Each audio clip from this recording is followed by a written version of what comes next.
दोस्तों, क्या आप जानते हैं कि विक्रमादित्य के बड़े भाई का नाम क्या था और उन्होंने विक्रमादित्य को राजा क्यों बनाया और खुद सन्यासी बन गए थे?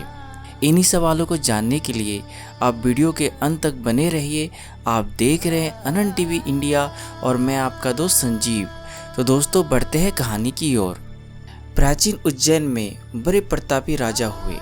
राजा भृतहरि अपनी तीसरी पत्नी पिंगला पर मोहित थे और वह उस पर अत्यंत विश्वास करते थे। राजा पत्नी मोह में अपने कर्तव्यों को भूल गए थे। उसमें उज्जैन में एक महागुरु गोरखनाथ का आगमन हुआ। गोरखनाथ राजा के दरबार पहुंचे और भृतहरि ने गोरखनाथ का उचित सत आदर किया। इससे गुरु गोरखनाथ अति प्रसन्न हुए। प्रसन्न होकर गोरखनाथ ने राजा को एक फल दिया और कहा कि यह खाने से वह सदैव जवान बना रहेगा और कभी बुढ़ापा आएगा नहीं और सदैव सुंदरता बनी रहेगी। यह चमत्कारी फल देखकर गोरखनाथ वहां से चले गए। राजा ने फल लेकर सोचा कि उन्हें जवान और सुंदरता की क्या आवश्यकता है, क्योंकि राजा अपनी तीसरी पत्नी पर अत्यधिक मोहित थे। अतः उन्होंने सोचा कि यदि यह फल पिघला खा लेगी तो वह सदैव सुंदर और जवान बनी रहेगी। यह सोचकर राजा ने पिघला को वह फल दे दिया।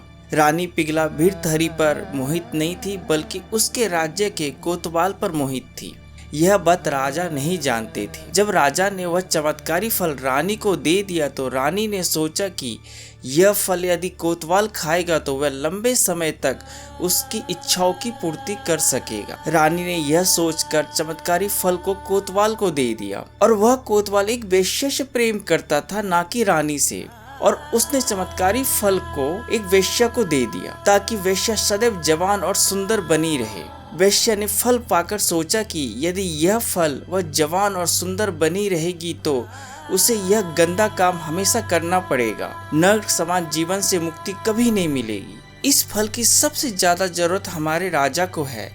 राजा हमेशा जवान रहेगा तो लंबे समय तक प्रजा को सभी सुख सुविधाएं देता रहेगा। यह सोचकर उसने चमत्कारी फल को राजा को दे दिया। राजा वह फल देखकर अचंभित रह गए। राजा ने वेश्या से पूछा कि यह फल उसे कहां से प्राप्त हुआ है। वेश्या ने बताया कि यह फल उसे कोतवाल ने दिया है। भृतहरि ने तुरंत कोतवाल को बुला लिया। सख्ती से पूछने पर कोतवाल ने बताया कि यह फल उसे रानी पिघला ने दिया है। जब भृतहरि को पूरी सच्चाई मालूम हुई तो वह समझ गए कि रानी पिघला उसे धोखा दे रही है। पत्नी के धोखे से भृतहरि के मन में वैराग्य जाग गया और वह अपनी संपूर्ण राज्य विक्रमादित्य, जो कि उनके भाई थे, सौंप कर उज्जैन की एक गुफा में आ गए। उस गुफा में भृतहरि ने 12 साल तक तपस्या की थी। उज्जैन में आज भी राजा भृतहरि की गुफाएं दर्शनीय स्थल के रूप में स्थित है। राजा भृतहरि ने वैराग्य शतक की रचना की, जो काफी प्रसिद्ध है। राजा भृतहरि ने श्रृंगार शतक और नीति शतक की भी रचना की है। ये तीनों शतक आज भी उपलब्ध है और पढ़ने योग्य है। तो दोस्तों, कैसी लगी आज की रोचक कथाएं? प्लीज हमें जरूर बताएं। आपसे जल्दी मिलता हूँ एक नए रोचक कथा के साथ। तब तक जय हिंद।